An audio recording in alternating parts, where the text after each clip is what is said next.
Bismillahirrahmanirrahim. Assalamu alaikum dear students. How are you? I hope you'll be fine. This is maths wise updated edition और इसके हम you can do it के questions कर रहे हैं जिसमें हमारे पास revision है of grade 5.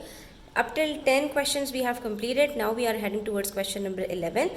So watch the video till the end और skip मत कीजिएगा और अच्छी लगे तो प्लीज़ लाइक कीजिएगा, अपने फ्रेंड्स के साथ ज़रूर शेयर कीजिएगा। यहाँ पर हमसे कह रहे हैं ड्रॉ द फॉलोइंग एंगल्स। आपको सिंपली क्या करना है, ये तीन एंगल्स इन्होंने आपको दिए हैं 67 डिग्रीज, 140 डिग्रीज और 275 डिग्रीज।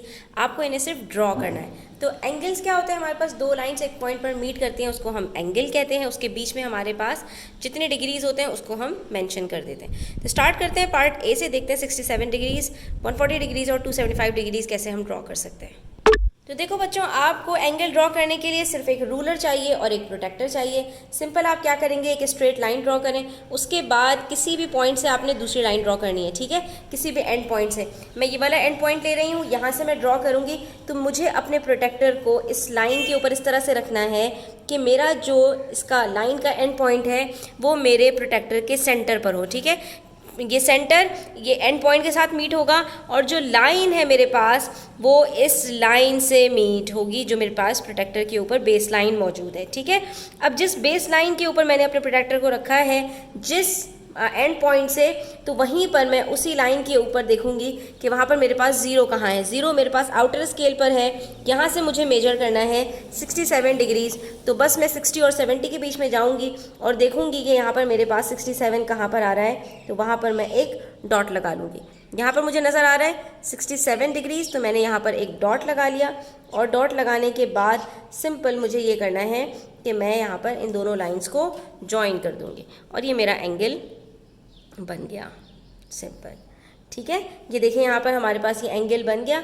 हमने इसको बता देना है कि इट इज़ 67 डिग्रीज। इसी तरह से अगर हमें 140 डिग्रीज ड्रॉ करना हो तो वहाँ पर हम क्या करेंगे, इस मरतबा हम यहाँ पर जो लेफ़्ट हैंड साइड वाला डॉट है, एंड पॉइंट है, उसको ले लेते हैं और इसके ऊपर अपने प्रोटेक्टर को रख के यहाँ पे ड्रॉ करना देख लेते हैं, ठीक है। तो हमने देखें लाइन को लाइन के साथ मैच किया, ठीक है, बिल्कुल लाइन को लाइन के साथ कॉन्साइड करना है और जो पॉइंट्स हैं वो पॉइंट्स के साथ शार्प मीट होंगे, ठीक है। उसके बाद अब हमने क्योंकि इस लाइन के ऊपर रखा है लेफ्ट हैंड साइड से राइट हैंड साइड पर, हमारे पास ज़ीरो कहाँ है, इनर स्केल के ऊपर, यहाँ से हम मेजर करेंगे और हम देखेंगे कि हमारे पास 140 डिग्रीज हमें कहाँ नज़र आ रहा है। तो ज़ीरो से स्टार्ट करके हम यहाँ देखते हैं तो ये 140 डिग्रीज हमें यहाँ पर नज़र आ रहा है, तो हम इसको यहाँ पर मार्क कर देंगे, बिल्कुल शार्प मार्क कर देंगे, ठीक है। ये मार्क कर दिया हमने यहाँ पर, और जब हमने मार्क कर दिया तो अब हमने बस सिर्फ ज्वाइन करना है, तो हम इसको यहाँ पर नेक्स्ट ज्वाइन कर लेंगे, ठीक है। स्केल से आपने रखना है और दोनों पॉइंट्स को ज्वाइन कर लेना है और ये एंगल हमारा बन गया यहाँ पर 140 डिग्रीज़। अब हमें पता है कि जो 90 डिग्री से छोटा एंगल होता है वो हमारा एक्यूट होता है, तो ये एक्यूट एंगल बना। जो 90 डिग्री से बड़ा होता है, स्ट्रेट एंगल से छोटा होता है, उसको हम कहते हैं ऑब्ट्यूस एंगल, तो ये हमारा ऑब्ट्यूस एंगल बन गया है, ठीक है। अच्छा, अब आपको यहाँ पर स्टूडेंट इससे भी अंदाज़ा हो जाएगा कि हमारे पास जो 90 डिग्री होता है वो दो स्ट्रेट लाइन्स होती हैं, एक वर्टिकल एक हॉरिजॉन्टल, और यहाँ पर एक साथ मीट होती हैं कि एक एल टाइप शेप बन जाती है, या जिसको आप टी कह लें या जो भी कह लें, तो स्ट्रेट लाइन्स एक दूसरे के साथ परपेंडिकुलर होती हैं और वहाँ पर 90 डिग्री बनता है। तो हमारे पास जितने एंगल्स एक्यूट होंगे वो सब हमारे पास जो है वो इंक्लाइन होंगे 90 डिग्रीज़ के। इस तरह का एंगल होगा या इस तरह का एंगल होगा या इस तरह का एंगल होगा या अंदर और होगा, मतलब इसी टाइप के एंगल्स होंगे जो कि हमारे पास एल से कम होंगे, ठीक है। इस तरह के एंगल्स हमारे पास आ सकते हैं। लेकिन जब हमारे पास 90 डिग्री से बड़ा एंगल होगा तो क्योंकि 90 डिग्री हमारे पास इस तरह का होता है, तो वो डेफिनेटली हमारे पास 90 डिग्री से आउटसाइड की तरफ जा रहे होंगे, ठीक है। इस तरह के एंगल्स बनेंगे, तो कभी एंगल इस तरह का होगा, कभी एंगल इस तरह का होगा, कभी एंगल इस तरह का होगा, कभी बिल्कुल स्ट्रेट होने की तरह होगा, ठीक है, लेकिन वो 90 डिग्री से ज़्यादा होगा, ठीक है। तो ये आपने यहाँ पर इसको अपने एंगल्स को चेक कर लेना है। उसके बाद बारी आती है हमारे पास अब जो है वो 275 डिग्रीज़ के एंगल की। तो अब इसको आपने कैसे ड्रॉ करना है, इसको ड्रॉ करने के लिए आपने सिंपल ये करना है कि आपके पास यहाँ पर जो स्ट्रेट लाइन है उसको आपने थोड़ा सा छोटा कर दिया, और अब आपको पता है कि आपका जो स्ट्रेट एंगल होता है वो 180 डिग्रीज़ का होता है। तो आप यहाँ पर क्या कीजिए, एक बिल्कुल स्ट्रेट लाइन ड्रॉ कीजिए जिसके अंदर मिड पॉइंट आपने जब वो कर लिया, यहाँ पर लेबल कर लिया, उसके बाद एक आप छोटी सी डॉटेड लाइन बना दीजिए, ठीक है। ये आपके एंगल का पार्ट नहीं है, ये सिर्फ हम अपनी हेल्प के लिए कर रहे हैं। इससे हमें फ़ायदा क्या होगा कि ये हमारे पास जो एंगल है ये पूरा 180 डिग्रीज़ का है। अब हमने क्या करना है, 275 में से 180 डिग्रीज़ को हम सब्ट्रैक्ट करेंगे। देखेंगे हमारे पास यहाँ पर क्या आंसर आ रहा है, तो यहाँ पर हमारे पास आंसर आ रहा है 95 डिग्रीज़, ठीक है। इसका मतलब है हमें 180 डिग्रीज़ के बाद मज़ीद 95 डिग्रीज़ बनाना है। तो हम अपने प्रोटेक्टर को अब क्या करेंगे, ऑपोजिट इसको जो है वो अपसाइड डाउन करेंगे और उसी डॉट के ऊपर रखेंगे। और यहाँ से, अब यहाँ से, क्योंकि यहाँ तक तो हमारा 180 डिग्री हो चुका है ना, अब यहाँ से हमने देखना है ये 0 से स्टार्ट करते हुए कि हमारे पास ये 95 डिग्रीज़ कहाँ पर आ रहा है। तो ये देख सकते हैं आप, स्ट्रेट 90 डिग्रीज़ आ रहा है स्टूडेंट्स, 95 डिग्रीज़ हमारे पास यहाँ पर आ रहा है। तो हमने इसको यहाँ पर लेबल कर दिया, ठीक है। और अब यहाँ पर पॉइंट लगाने के बाद हम जब स्ट्रेट लाइन यहाँ पर बनाएंगे स्टूडेंट्स, तो ये हमारे पास बनेगा 275 डिग्रीज़। और इसको हमने क्या करना है, सिंपल इस तरह से करना है। ये हमारे पास पूरा एंगल 275 डिग्रीज़ का है। अब आप चाहें तो इस डॉटेड लाइन को हटा सकते हैं, ठीक है। ये तो सिर्फ हमने अपनी हेल्प के लिए ड्रॉ की थी। तो जब भी आपके पास 180 डिग्री से ग्रेटर एंगल होगा, जिसको हम रिफ्लेक्स एंगल भी कहते हैं, तो आपने वहाँ पर यही करना है कि आपने सबसे पहले एक स्ट्रेट लाइन ड्रॉ कर लेनी है जिसमें आपको 180 डिग्रीज मिल जाएगा। उसके बाद 180 डिग्री से वो जितना ग्रेटर है उसका आपने नेक्स्ट एंगल एक और ड्रॉ कर लेना है, ठीक है। तो आप स्टूडेंट्स, मेरा आपसे एक क्वेश्चन है यहाँ पर कमेंट सेक्शन में मुझे बताइएगा कि ये जो बाकी का एंगल्स है ये हमारे पास कितना होगा। जब भी हम एक एंगल बनाते हैं तो एक हमारे पास ऑपोजिट साइड के ऊपर भी एंगल बन रहा होता है, ठीक है। तो यहाँ पर मेरे पास जैसे 140 डिग्री इन साइड है, तो एक्सटीरियर एंगल मेरे पास कितना होगा, हमेशा ये हमारे पास एक पॉइंट के ऊपर जो पूरा एंगल कंप्लीट होता है ये 360 डिग्रीज़ का होता है। तो हम क्या करते हैं, दूसरे एंगल को फाइंड आउट करने के लिए 360 में से सब्ट्रैक्ट कर देते हैं, तो वो हमें आउटसाइड वाला एंगल पता चल जाता है। तो ये हमारे पास कितना होगा, टू हमारे पास यहाँ पर 20 डिग्रीज़ होगा। ये 220 और 140 मिलकर 360 डिग्रीज कंप्लीट हो जाएंगे। तो अब आपने यहाँ पर बताना है कमेंट सेक्शन में मुझे कि अगर ये 275 है तो ये कितना होगा। उसके बाद हमारे पास क्वेश्चन नंबर 12 है। इसमें कह रहे हैं हमसे insert a decimal point to rewrite the answers. यहाँ पर हमारे पास कन्वर्जन्स हैं, एक यूनिट से दूसरे यूनिट में कन्वर्ट करना है। तो सिंपली आपने देखना है कि आप यहाँ पर एक यूनिट से जब दूसरे यूनिट में जाते हैं तो वहाँ पर आपने मल्टीप्लाई करना है या वहाँ पर आपने डिवाइड करना है, ठीक है। तो फॉर एग्जाम्पल यहाँ पर हमारे पास पहला जो कन्वर्जन है वो पैसा, P फॉर पैसा और RS फॉर रुपीज़ है, ठीक है। तो स्टूडेंट्स, अब आप लोगों के ज़माने में तो आपने पैसास नहीं देखे, लेकिन हमने अपने बचपन में पैसास देखे हैं। बेसिकली होता क्या था, 1 रुपये के अंदर हमारे पास 100 पैसास होते थे, ठीक है। तो आज भी अगर आप देखें तो $1 इज इक्वल्स टू 100 सेंट्स, ठीक है। तो आपके पास जितनी करेंसीज होती हैं वो 2 में कन्वर्ट हो रही होती हैं। अब हमारे पास क्योंकि हमारा रुपया बहुत छोटा हो गया, डी वैल्यू हो गया, तो हम पैसा यूज़ नहीं करते, लेकिन हमारे बचपन में ये यूज़ हुआ करता था। तो अगर 1 रुपये बराबर है 100 पैसास के, तो अगर पैसा से रुपये में कन्वर्ट करना है, ठीक है, तो अगर आपके पास रुपये इस तरफ है, ठीक है, और आपने पैसा में जाना है, यानी रुपीज़ आपको गिवन है, तो आप सिंपली क्या करेंगे, 100 से मल्टीप्लाई कर देंगे, आपको पैसास पता चल जाएंगे। तो अगर पैसास गिवन है तो क्या करना होगा, आपने उसको 100 से डिवाइड करना होगा। और 100 से डिवाइड करना हमें बड़ी आसानी से आता है। हम सिंपली क्या करते हैं, अपने डेसिमल पॉइंट को 2 डिजिट्स पीछे मूव करते हैं और हमारे पास 100 से डिवाइड हो जाता है। तो ये हमारे पास 5107 था, यहाँ पर कोई डेसिमल नहीं था। डेसिमल कहाँ होगा, 7 के बाद होगा। तो हमारे पास यहाँ पर क्या बन जाएगा, ₹51.07। इसी तरह से यहाँ पर देखिए 5 डिजिट्स हैं, यहाँ भी हमारा डेसिमल 2 डिजिट्स पीछे जाएगा और कितने रुपीज़ बन जाएंगे हमारे पास, 143.58। तो सिंपली हम क्या कर रहे हैं यहाँ पर स्टूडेंट्स, हमें पता है कि 1 रुपी इज इक्वल्स टू 100 पैसास। तो हमारे पास जितने भी रुपीज़ होंगे पैसास में कन्वर्ट करना होगा, हम उसको 100 से मल्टीप्लाई करेंगे।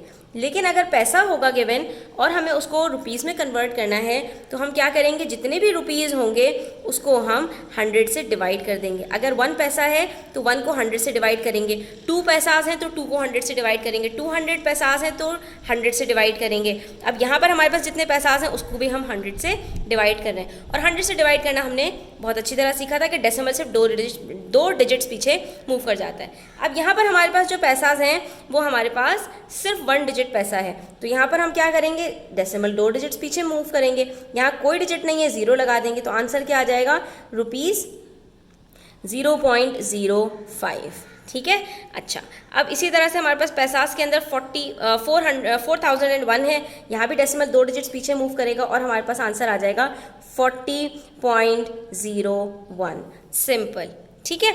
इसी तरह से आ जाइए, एक कन्वर्जन है हमारे पास सेंटीमीटर से मीटर्स के अंदर। तो इसमें भी हमने क्या करना है, हमें पता है कि 1 metre is equals to 100 centimetre. तो 1 centimetre is equals to 1/100 metres. ठीक है, अब सेंटीमीटर से मीटर में जाना है हमें, पहले सेंटीमीटर है फिर मीटर है, तो सेंटीमीटर से मीटर में जाने के लिए क्या करना है, 100 से डिवाइड करना है, फिर से डेसिमल 2 डिजिट पीछे मूव करेगा और आंसर आ जाएगा हमारे पास 0.56 मीटर्स।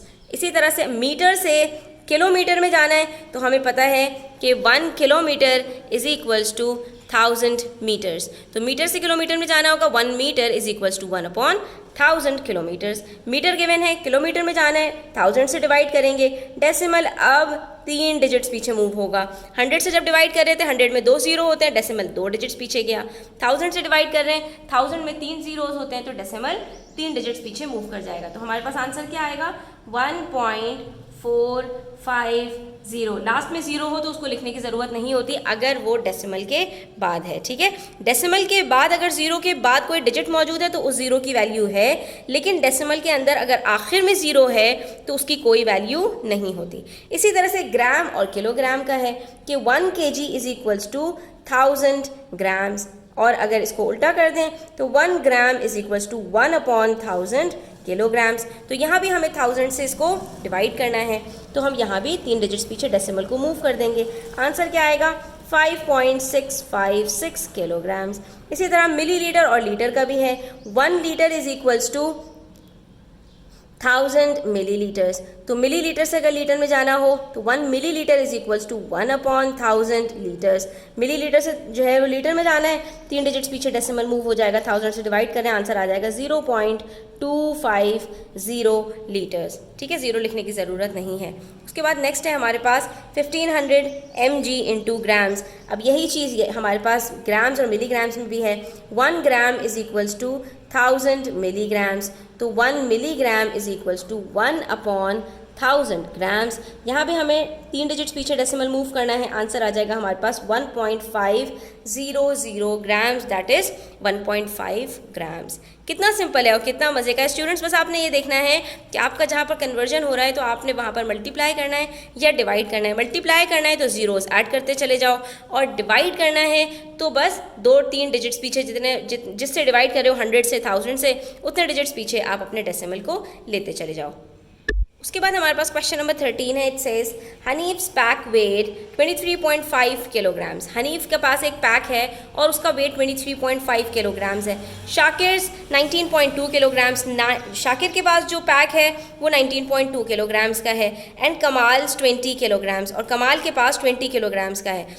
तो इन तीनों में अगर हम बात करें सबसे ज़्यादा हैवी किसका पैक है, तो वो सबसे ज़्यादा हनीफ का पैक है, क्योंकि 23.5 किलोग्राम्स इज़ दी हैवीएस्ट। उसके बाद हमसे कह रहे हैं in addition Shakir also carried 18.5 kilograms of extra gear. Shakir कौन है, जिसके पास 19.2 किलोग्राम्स है, उसने 18.5 किलो का एक्स्ट्रा भी लिया हुआ है। Find the difference between the greatest and the least weights carried by the boys. तो अब आप ये बताइए कि जो सबसे ज़्यादा वेट जिस बॉय के पास है और जो सबसे ज़्यादा कम वेट जिसके पास है, उन दोनों के दरमियान में डिफरेंस कितना है, यानी उन दोनों को आपने माइनस करके उसका डिफरेंस कैलकुलेट करना है। तो देखो, इस क्वेश्चन को सॉल्व करने के लिए हम सबसे पहले डेटा लिख लेते हैं। ठीक है, हनीफ के पास 23.5 किलो का पैक है, शाकिर के पास 19.2 का पैक है, लेकिन 18.5 मजीद उसने ले लिया है। ठीक है, कमाल के पास 20 किलोग्राम्स है। तो हमने सबसे पहले शाकिर का टोटल वेट निकाला, तो वो हमारे पास 37.7 kg आ गया, which is the heaviest among them all. ठीक है, तो हम यहाँ पर क्या कहेंगे, ग्रेटेस्ट वेट हमारे पास कितना है, ग्रेटेस्ट वेट जो बॉयज़ के पास है वो है यही जो शाकिर के पास है, दैट इज़ 37.7 किलोग्राम्स।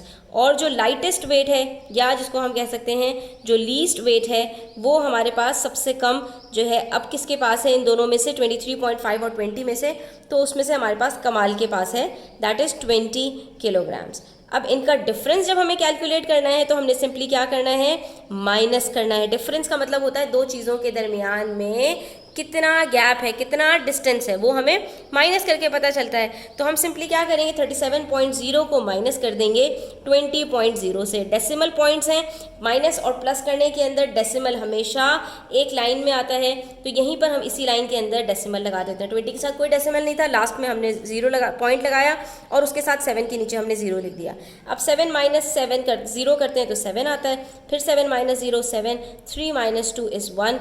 इन दोनों के दरमियान में 17.7 kg का डिफरेंस है। सिंपल। तो बस आपने इन क्वेश्चंस के अंदर ये देखना है कि आपके पास जो टर्म्स यूज़ हुई हुई हैं उसका क्या मतलब होता है। उसके बाद हमारे पास नेक्स्ट क्वेश्चन है, question number 14। Rashid's family has bought a new computer and Friday night is Rashid's turn to use the computer.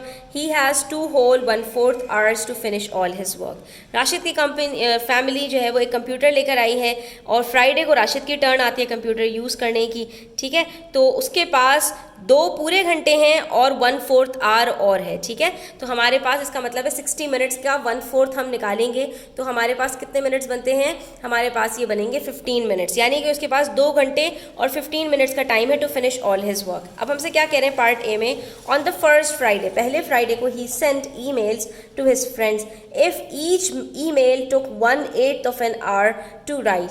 अगर उसको एक ईमेल लिखने में 1/8 of an hour लग रहा है, 1 घंटे का 1/8 part, how many emails did he send, तो वो कितनी ईमेल्स सेंड कर पाएगा, ठीक है। उसके पास कितना टाइम है, 2 whole 1/4 hours का टाइम है।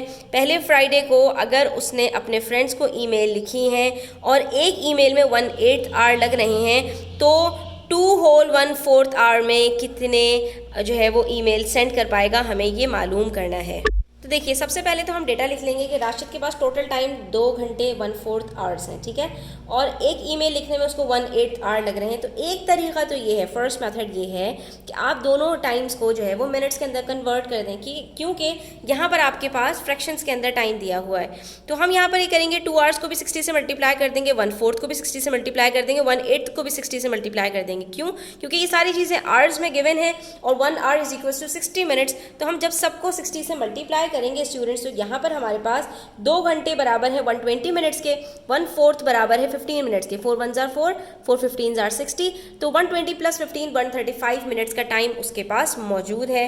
अब 1/8 hour एक ईमेल लिखने में उसको कितने मिनट्स लग रहे हैं, तो यहाँ पर हमने 8 से इसको 60 को डिवाइड करके देखा 8 से, तो 8 7s are 56, बचा 4, पॉइंट लगाया, 0 लगाया और 8 5s are 40। तो इससे हमें पता चला कि यहाँ पर इसके पास एक ईमेल लिखने में इसको 7.5 मिनट्स लग रहे हैं। तो अगर एक ईमेल को लिखने में 7.5 मिनट्स लग रहे हैं और टोटल मिनट्स उसके पास 135 हैं, तो सिंपल हम क्या करेंगे, फॉर एग्जाम्पल मैं आपसे यहाँ पर ये कहूँ कि मुझे एक ईमेल लिखने में 2 मिनट लग रहे हैं और मेरे पास 6 मिनट है, बताओ मैं कितनी ईमेल्स लिख सकती हूँ। आप कहेंगे मिस अगर 2 मिनट में एक ईमेल लिख रही हैं तो 4 मिनट में आप क्या करेंगी, 2 ईमेल्स लिखेंगी और 6 मिनट में आप 3 ईमेल्स लिख लेंगी। यानी दूसरे लफ्ज़ों में हम 6 को डिवाइड कर रहे हैं 2 से, तो हमें पता चल रहा है नंबर ऑफ ईमेल्स कितनी लिख सकती हूँ। तो यहाँ पर भी हमने जो टोटल मिनट्स गिवन हैं उसमें से एक ईमेल लिखने में जितना टाइम जा रहा है उससे इसको डिवाइड करेंगे और हमारे पास आंसर आ जाएगा कि कितनी नंबर ऑफ ईमेल्स ये लिख सकता है। अब प्रॉब्लम ये आ रही है कि होल नंबर को डिवाइड करना है डेसिमल से। जब भी डेसिमल से आपने डिवाइड करना हो आपने इस डेसिमल को रिमूव करना है। देखना ये है कि इस डेसिमल के बाद कितने आपके पास डेसिमल प्लेसेस मौजूद हैं। एक डेसिमल प्लेस है, दोनों को 10 से मल्टीप्लाई कर दीजिए, आपकी ये डेसिमल प्लेस खुद ब खुद रिमूव हो जाएगी। ये बन जाएगा 1350 और ये हो जाएगा 75। बेसिकली हमने क्या किया, डेसिमल के बाद जितनी प्लेसेस थी उतने ऊपर जीरोस लगा दिए।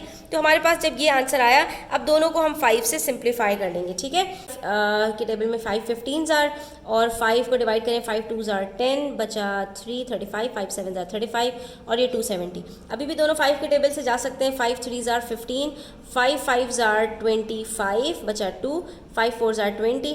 54 को 3 से डिवाइड करके देख लेते हैं, तो देखते हैं हमारे पास आंसर क्या आता है। 3 1s are 3, बचा 2 और 3 8s are 24।